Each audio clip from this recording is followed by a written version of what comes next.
ఓం నమో వెంకటేశాయ. శ్రీమహాగణాధిపతయే నమః. శ్రీరామకృష్ణ గురవే నమః.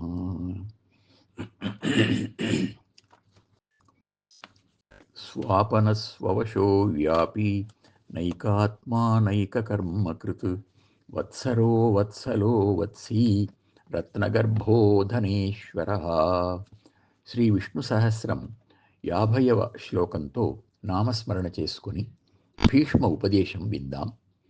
ధర్మం అనేక రూపాలలో ఉంటుంది అని తెలుసుకున్న తరువాత ధర్మరాజు, పితామహ, నేనేదో అడగాలి గనుక ఊరికి అడుగుతున్నాను అని అనుకోవద్దు.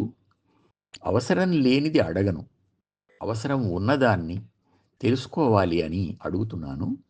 ఒక్కొక్కసారి అడిగిన దాన్నే ఇంకా స్పష్టంగా తెలుసుకుందామని అడుగుతుంటాను, దయతో ఆదరించండి అంటూ ధర్మరూపాలలో ఒకటి సదాచారం అని సెలవిచ్చారు కదా, ఆ ఉత్తమమైన ఆచార విధి తెలియజేస్తారా అన్నాడు.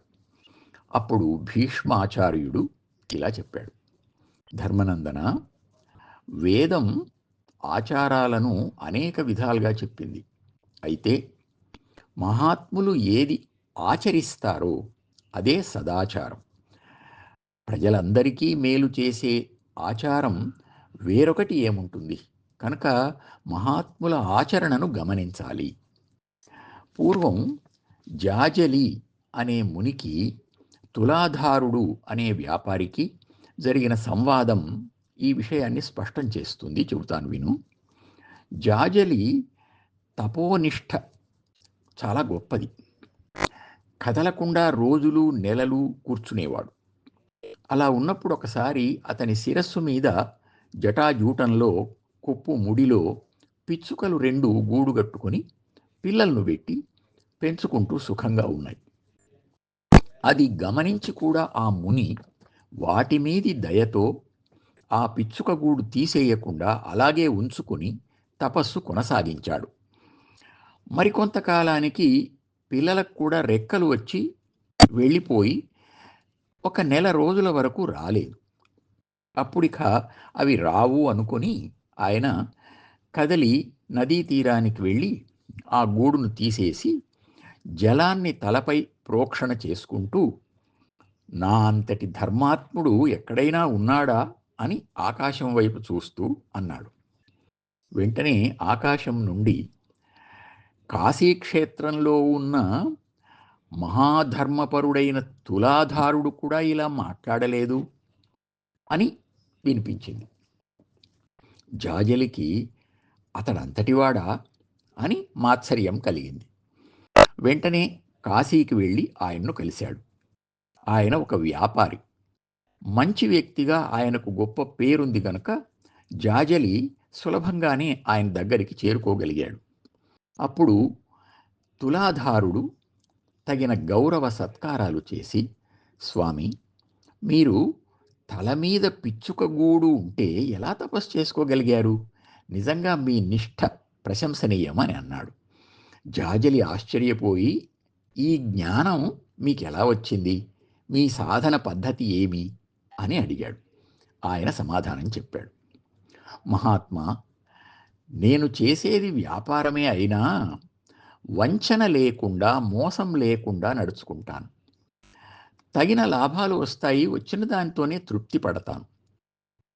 ఫలం వచ్చినా రాకున్నా భేదమేమీ ఉండదు. బంగారం మట్టిబిడ్డ సమానమే అనిపిస్తుంది. పరనింద, పరహింస, ఆత్మస్థుతి, ఆత్మన్యూనత ఇవి లేవు.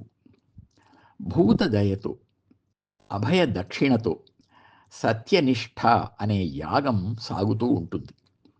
భోగైశ్వర్యాలను కోరను.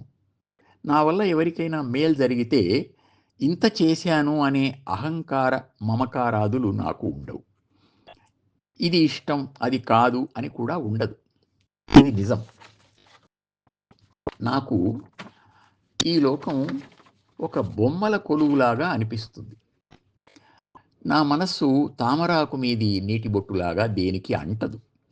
అంతే అంటూ ఉంటే జాజలి ఆశ్చర్యపడుతూ అడిగాడు, వేద శాస్త్ర పండితులు చెప్పే యజ్ఞాలను గాని తపస్సును గాని ధర్మంగా నీవు చెప్పనేలేదు అని.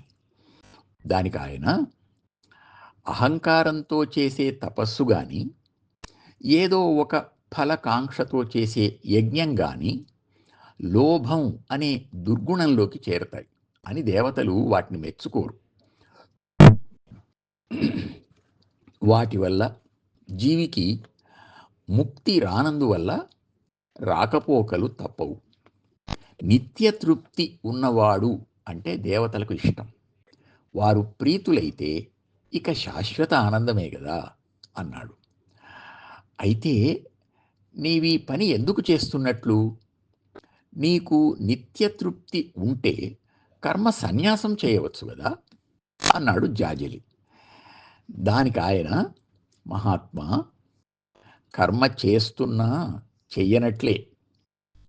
ధర్మారాముడు సంతత ధర్మసఖుడునై అసంగతానిష్ట మతిన్ నిర్మలుడగువానికి నిష్కర్మత్వానంద సిద్ధి కలుగు మునీంద్రా. నేను ఇది నా ధర్మంగా కర్తవ్యంగా చేస్తున్నాను అని మనసు నిండా అదే భావనతో ఉంటూ అటువంటి తత్వాన్నే తనకు స్నేహితుడుగా భావిస్తూ దేనికి అంటని శుద్ధ మనస్కునికి ఎన్ని కర్మలు చేసినా కర్మ సన్యాసికి కలిగే ఆనంద సిద్ధే కలుగుతుంది కదా. ఆత్మతీర్థ సేవ తెలిస్తే ఏ నదికి వెళ్ళినా అన్నీ పుణ్యతీర్థాలే, ఏ కొండకు వెళ్ళినా అన్నీ దివ్యక్షేత్రాలే అవుతాయి. ఏదో ఆశించి పని చేసిన దానికంటే ఏ ఆశ లేకుండా కేవలం ఇది నా కర్తవ్యం, నా ధర్మం అని చేసే పనికి ఉత్తమ ఫలితం, ముక్తి లభిస్తుంది కదా అని అనర్గళంగా చెబుతూ ఉంటే జాజలి అంతకు ముందు తాను మహాతపోనిష్ఠాగరిష్ఠుడు, మహాధర్మతత్పరుడు అనే అహంకారమంతా కరిగిపోతూ ఉండగా నిశ్చేష్టుడై వింటున్నాడు. ఓం నమో వెంకటేశాయ.